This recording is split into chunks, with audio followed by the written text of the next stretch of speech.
നമസ്കാരം. മലയാളി വാർത്ത ഇൻസൈഡിലേക്ക് സ്വാഗതം. ശബരിമല അയ്യപ്പനെ അടിമുടി വഹിച്ചു കൊള്ള സംഘം.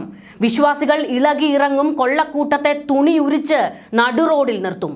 കള്ളന്മാരുടെ വീടുകളിലേക്ക് ജനം ഇരച്ചു കയറും. ശബരിമലയിൽ നടന്നിരിക്കുന്ന കൊള്ളയുടെ പൂർണ്ണ ചിത്രം പുറത്തേക്ക്. VSSC റിപ്പോർട്ട് കയ്യിൽ വാങ്ങിയ SIT സംഘം കയ്യും കാലും വിറച്ചു നിൽക്കുന്നു. 19-ന് ഹൈക്കോടതിക്ക് മുൻപിൽ എങ്ങനെ പോയി നിൽക്കും? അന്വേഷണ ഉദ്യോഗസ്ഥർ അയ്യപ്പനെ വിളിക്കുന്നു. ശബരിമലയിൽ സർവ്വതും മുക്കി പകരം വെച്ചിരിക്കുന്നത് ഉഡായിപ്പ് സാധനങ്ങളെന്ന്. VSSC നടത്തിയ ശാസ്ത്രീയ പരിശോധനയുടെ ഫലം കൊല്ലം വിജിലൻസ് കോടതിയിൽ സമർപ്പിച്ചു. പരിശോധനാ ഫലത്തിൽ കണ്ടെത്തലുകൾ ഗുരുതരമാണ്. ശബരിമലയിൽ നിലവിലുള്ള സ്വർണ്ണപ്പാളികൾ പഴയതാണോ അതോ സ്വർണത്തിന്റെ അളവിൽ മാറ്റം വരുത്തിയ പുതിയ പാളികളാണോ എന്നതായിരുന്നു പ്രധാന പരിശോധന. VSSC റിപ്പോർട്ട് കാത്തിരിക്കുകയാണ് ഹൈക്കോടതിയും. ജഡ്ജി A ബദറുദ്ദീന് ചില സംശയങ്ങൾ ഉണ്ടായിരുന്നു. അത് ശരിവെക്കുന്നത് തന്നെയാണ് VSSC കൈമാറിയിരിക്കുന്ന റിപ്പോർട്ടെന്ന് സൂചനകൾ പുറത്തുവരികയാണ്. ഒരുത്തന്റെയും നാടകം കളി ഇവിടെ ചെലവാകില്ല. ആശുപത്രി ബെഡിൽ വായും പൊളിച്ച് നാടകം കളിച്ച് കിടക്കുന്നവന്മാരും അറിയാൻ വേണ്ടിയാണ്. അയ്യപ്പനെ കൊള്ളയടിച്ചിട്ട് രക്ഷപ്പെടാമെന്ന് ഒരുത്തനും കരുതരുത്. എല്ലാവരും അഴിക്കുള്ളിൽ തന്നെ കിടന്ന് ചത്തൊടുങ്ങും. സകല നിയന്ത്രണവും തെറ്റി നിൽക്കുകയാണ് കോടതി. വിശ്വാസികൾ തലയിൽ കൈവച്ച് പ്രാകുന്നു. കൊള്ളയടിച്ചവന്മാർ വെള്ളമിറങ്ങാതെ ചാകുമെന്ന്. ഇതുവരെ പുറത്തു വന്നത് കൊള്ളയിൽ മഞ്ഞുമലയുടെ ഒരറ്റം മാത്രമാണ്. VSSC റിപ്പോർട്ട് കണ്ട് കോടതിയുടെ നിയന്ത്രണം പോയിരിക്കുന്നു. ഈ റിപ്പോർട്ടിലെ ദുരൂഹ സാധ്യത മുൻകൂട്ടി മനസ്സിലാക്കി ദേവസ്വം ബോർഡ് അംഗം KP ശങ്കർദാസ് അടക്കമുള്ളവരുടെ അറസ്റ്റ് രേഖപ്പെടുത്തിയ അന്വേഷണ സംഘം വരും ദിവസങ്ങളിൽ കൂടുതൽ പ്രമുഖരിലേക്ക് അന്വേഷണം വ്യാപിപ്പിക്കും. അറസ്റ്റുകൾ നടക്കും. പാളികളിലെ സ്വർണത്തിന്റെ അളവിൽ വൻ കുറവുണ്ടെന്നും ശാസ്ത്രീയ പരിശോധനയിൽ സ്വർണത്തിന് പകരം മറ്റ് ലോഹങ്ങളുടെ സാന്നിധ്യം കണ്ടെത്തിയെന്നുമാണ് സൂചനകൾ പുറത്തുവരുന്നത്. എന്നാൽ അന്വേഷണ സംഘം ഇത്രത്തോളം ഗുരുതരമായ ഒരു റിപ്പോർട്ട് കയ്യിൽ കിട്ടും എന്ന് കരുതിയിരുന്നില്ല.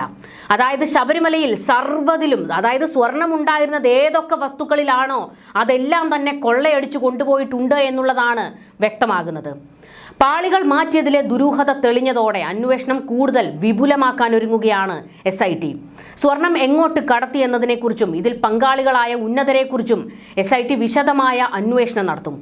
ശാസ്ത്രീയ ഫലം ലഭിച്ച സാഹചര്യത്തിൽ പ്രതികൾക്ക് ജാമ്യം ലഭിക്കുന്നത് തടയാൻ അന്വേഷണ സംഘം ഉടൻ തന്നെ പ്രാഥമിക കുറ്റപത്രം കോടതിയിൽ സമർപ്പിക്കും. കൃത്യമായ തെളിവുകളുടെ അടിസ്ഥാനത്തിൽ കുറ്റപത്രം നൽകുന്നതോടെ പ്രതികൾക്ക് പുറത്തിറങ്ങുന്നത് തടയാനാകുമെന്നാണ് പോലീസിന്റെ കണക്കുകൂട്ടൽ.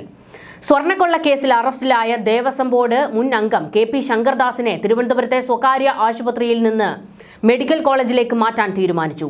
സ്വകാര്യ ആശുപത്രിയിലെ ചികിത്സയിൽ അസ്വാഭാവികതയുണ്ട് എന്ന് ജയിൽ ഡോക്ടറുടെ റിപ്പോർട്ടിനെ തുടർന്നാണ് ഈ നടപടി. മെഡിക്കൽ കോളേജിലെ പരിശോധനകൾക്ക് ശേഷം ശങ്കർദാസിനെ ജയിലിലേക്ക് മാറ്റാനാണ് നീക്കം. അങ്ങനെ ശങ്കർദാസിന്റെ ആ നാടകം പൊളിഞ്ഞു വീഴുകയാണ്.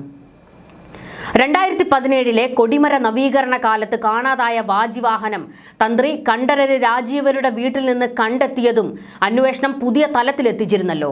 15 കിലോ തൂക്കമുള്ള തങ്കം പൊതിഞ്ഞ വാജിവാഹനം ആന്ധ്രയിലെ ഭക്തന് വിറ്റുവെന്നും അന്വേഷണം തുടങ്ങിയതോടെ തിരികെ വാങ്ങിയെന്നുമാണ് സൂചന. പഴയ ക്ഷേത്ര സ്വത്തുക്കൾ ദേവസ്വത്തിൽ തന്നെ സൂക്ഷിക്കണമെന്ന 2012 സർക്കുലർ മറികടന്നാണ് ഈ തന്ത്രിയുടെ കൈവശമെത്തിയത്.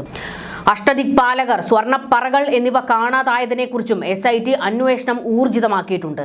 ഹൈക്കോടതിയിൽ 19-ന് സമർപ്പിക്കുന്ന റിപ്പോർട്ടിൽ ഈ ശാസ്ത്രീയ ഫലങ്ങൾ ഉൾപ്പെടുത്തുന്നതോടെ ശബരിമല സ്വർണ്ണക്കൊള്ള കേസിലെ പല ഉന്നതരുടെയും മുഖംമൂടികൾ അഴിഞ്ഞു വീഴുമെന്നുറപ്പാണ്. ഇന്നലെയാണ് VSSCയിൽ നിന്നും ശാസ്ത്രീയ പരിശോധനാ ഫലം സീല് വെച്ച കവറിൽ കൊല്ലം വിജിലൻസ് കോടതിയിൽ നൽകിയത്. ആ റിപ്പോർട്ടാണ് ഇന്ന് കോടതി SITക്ക് കൈമാറിയത്. 19-ന് ഇത് ഹൈക്കോടതിയിൽ ഹാജരാക്കണം.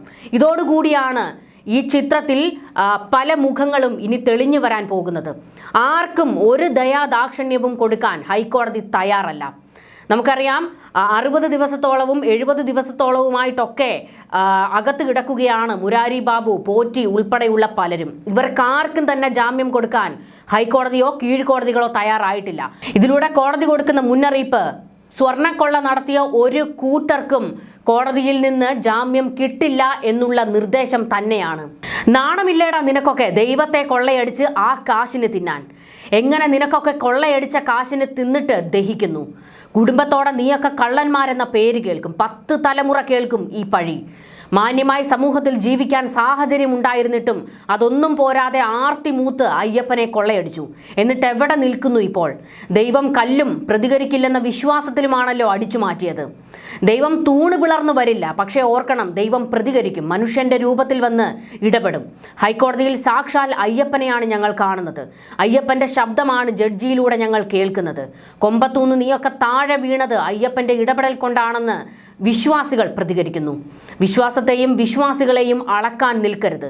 കിട്ടുന്ന തിരിച്ചടി നീയൊന്നും താങ്ങില്ല. സമൂഹത്തിൽ മതിച്ചു പുളച്ചു നടന്ന വാസു ഇന്ന് കോടതിക്കും ജയിൽ അധികൃതർക്കും മുന്നിൽ ഒരു കട്ടിലിനും ഫാനിനും വേണ്ടി യാചിക്കുന്നു.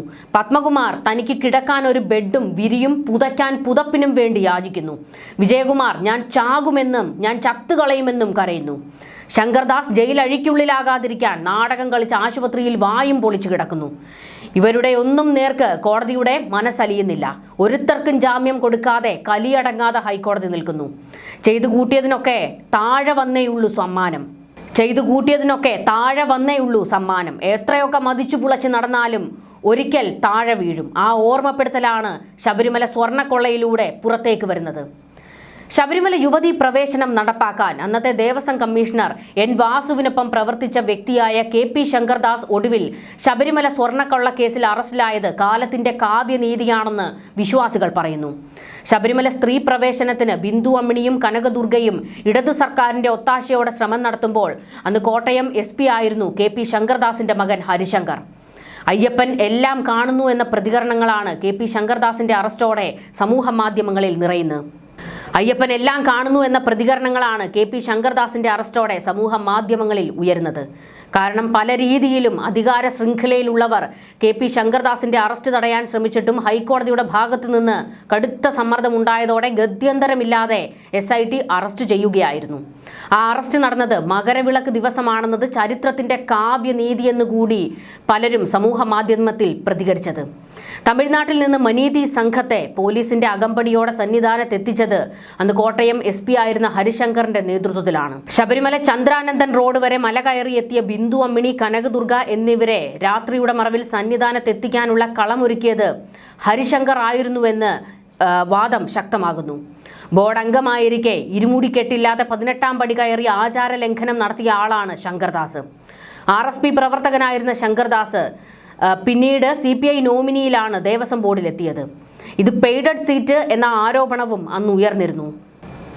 ശബരിമല സ്വർണ്ണ കവർച്ചാ കേസിൽ താൻ നേതൃത്വം നൽകിയിരുന്ന ബോർഡിനെയും ഉദ്യോഗസ്ഥരെയും കുടുക്കാൻ ബോധപൂർവം നീക്കം നടക്കുന്നതായി തിരുവിതാംകൂർ ദേവസ്വം ബോർഡ് മുൻ പ്രസിഡന്റ് PS പ്രശാന്ത് പ്രതികരിക്കുന്നു. അതായത് തന്നെ കുടുക്കാനുള്ള നീക്കമാണ് നടക്കുന്നത് എന്നാണ് പ്രശാന്ത് കിടന്നു മോങ്ങുന്നത്. എന്നാൽ പ്രശാന്ത ഇവിടെ എന്താണ് സംഭവിച്ചത് എന്നുള്ളത് എല്ലാവർക്കും അറിയാം. 2019-ലും 2024-ലും നടന്ന കൊള്ളയുടെ ബാക്കി പത്രമായിരുന്നു താൻ ഉൾപ്പെട്ട ദേവസ്വം ബോർഡ് വീണ്ടും ആവർത്തിച്ചത്. അതിനുള്ള മറുപടിയാണ് കിട്ടാൻ പോകുന്നത്. എന്നിട്ടും നിന്നങ്ങ് മെഴുകുകയാണ് പ്രശാന്ത്. തന്റെ ഭരണകാലത്ത് സ്വർണ്ണപ്പാളികൾ ഉണ്ണികൃഷ്ണൻ പോറ്റിയുടെ കൈവശം കൊടുത്തയച്ചിട്ടില്ല എന്നും ഉദ്യോഗസ്ഥരുടെ അകമ്പടിയോടെയാണ് ചെന്നൈയിലേക്ക് കൊണ്ടുപോയതെന്നും പ്രശാന്ത് പറയുന്നു. ദേവസ്വം ബോർഡിന് ഒരു നഷ്ടവും ഉണ്ടായിട്ടില്ല. സ്വർണ്ണപ്പാളികളുടെ ഭാരം പണിക്ക് ശേഷം കൂടുകയാണ് ചെയ്തത്.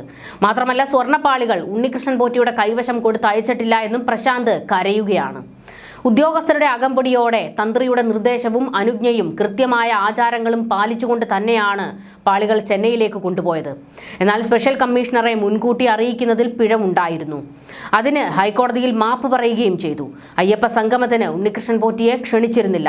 തുടർന്ന് നടത്തിയ വെളിപ്പെടുത്തലാണ് പോറ്റിക്ക് കുരുക്കായതെന്നും പ്രശാന്ത് പറഞ്ഞു. 2025-ൽ ഉണ്ണികൃഷ്ണൻ പോറ്റി ചെന്നൈ സ്മാർട്ട് ക്രിയേഷൻസിലേക്ക് നേരിട്ട് കൊണ്ടുപോകാമെന്നാവശ്യപ്പെട്ടിട്ടും തിരുവാഭരണ കമ്മീഷണർ ഉൾപ്പെടെയുള്ള ബോർഡ് ഉദ്യോഗസ്ഥരോ ദേവസ്വം ബോർഡോ അതിന് അനുമതി നൽകിയില്ല. പകരം 10ഓളം ദേവസ്വം ഉദ്യോഗസ്ഥരുടെ നേതൃത്വത്തിൽ കൃത്യമായ മഹസർ തയ്യാറാക്കി വീഡിയോ ചിത്രീകരണം നടത്തി സുരക്ഷിത വാഹനത്തിലാണ് ചെന്നൈയിലെത്തിച്ചത്. അറ്റകുറ്റപ്പണികൾ തീർത്ത് തിരികെ കൊണ്ടുവരുന്നതുവരെ ദേവസ്വം ഉദ്യോഗസ്ഥരുടെ സാന്നിധ്യവും ഉണ്ടായിരുന്നു. അതുകൊണ്ട് ഉണ്ണികൃഷ്ണൻ പോറ്റിക്കും സംഘത്തിനും അപഹരണത്തിനുള്ള ഒരവസരവും ഉണ്ടായിട്ടില്ല. കൃത്യമായ മഹസർ പ്രകാരം 12 പാളികളിലായി ആകെ തൂക്കം 22.833 കിലോഗ്രാമും അതിൽ സ്വർണത്തിന്റെ ഭാരം 281.200 ഗ്രാമും എന്നിങ്ങനെ കൃത്യമായി രേഖപ്പെടുത്തി തികച്ചും സുതാര്യമായിട്ടാണ് കൊണ്ടുപോയത്. പാളികൾ ഒക്ടോബർ 17-ന് സ്പെഷ്യൽ കമ്മീഷണറുടെ സാന്നിധ്യത്തിൽ ശബരിമലയിൽ പുനഃസ്ഥാപിക്കുകയും ചെയ്തു. മഹസർ പ്രകാരം ഇപ്പോൾ സന്നിധാനത്തെ ദ്വാരപാലക ശില്പങ്ങളുടെ ആകെ തൂക്കം 22.876 കിലോയായും അതിൽ സ്വർണത്തിന്റെ അളവ് 290.698 ഗ്രാമായും വർദ്ധിച്ചിരിക്കുന്നു. ആകെ തൂക്കം 43 ഗ്രാമായും സ്വർണത്തിന്റെ അളവ് 9.498 ഗ്രാമായും വർദ്ധിച്ചുവെന്നും പ്രശാന്ത് പറയുന്നു. എന്നാൽ പ്രശാന്തിനോട് പറയാനുള്ളത്, അന്ന് ഉണ്ണികൃഷ്ണൻ പോറ്റിയുടെ കയ്യിൽ കൊടുത്തു വിട്ടില്ല എന്ന് പ്രശാന്ത് പറയുമ്പോൾ, ഉണ്ണികൃഷ്ണൻ പോറ്റി ഉൾപ്പെട്ട സംഘമാണ് ചെന്നൈയിലെ സ്മാർട്ട് ക്രിയേഷൻസ്. അവരുടെ കൈകളിലേക്ക് തന്നെയാണ് ഇത് എത്തിച്ചത്. ശബരിമലയിൽ എത്തിച്ച് സ്വർണം പൂശാമെന്നിരിക്കെ എന്തിനാണ് വീണ്ടും ഈ ചെന്നൈ സ്മാർട്ട് ക്രിയേഷൻസിലേക്ക് കൊണ്ടുപോയത്? അതാണ് ഏറ്റവും പ്രധാനപ്പെട്ട ചോദ്യം. മറ്റൊരു കാര്യം, ഇപ്പോൾ VSSCയുടെ റിപ്പോർട്ട് അനുസരിച്ച് സ്വർണത്തിൻ്റെ തൂക്കത്തിലും പഴമയിലുമൊക്കെ വലിയ ഗുരുതര പിഴവുകൾ സംഭവിച്ചിട്ടുണ്ട് എന്നുള്ളതാണ് വ്യക്തമാകുന്ന ചിത്രം. അതുകൊണ്ട് തൂക്കം കൂടിയിട്ടേ ഉള്ളൂ എന്നുള്ള പ്രശാന്തിൻ്റെ വാദമൊന്നും വിലപ്പോകാൻ പോകുന്നില്ല. നിങ്ങളൊക്കെ ചേർന്ന് ശബരിമല അയ്യപ്പനെ പൂർണ്ണമായും കൊള്ളയടിക്കുകയാണ് ചെയ്തിരിക്കുന്നത്. അതിൻ്റെ മറുപടി കോടതിയിൽ നിന്ന് കിട്ടും. ആരും രക്ഷപ്പെടാൻ പോകുന്നില്ല. ന്യൂസ് ഡെസ്ക്, മലയാളി വാർത്ത ഇൻസൈഡ്.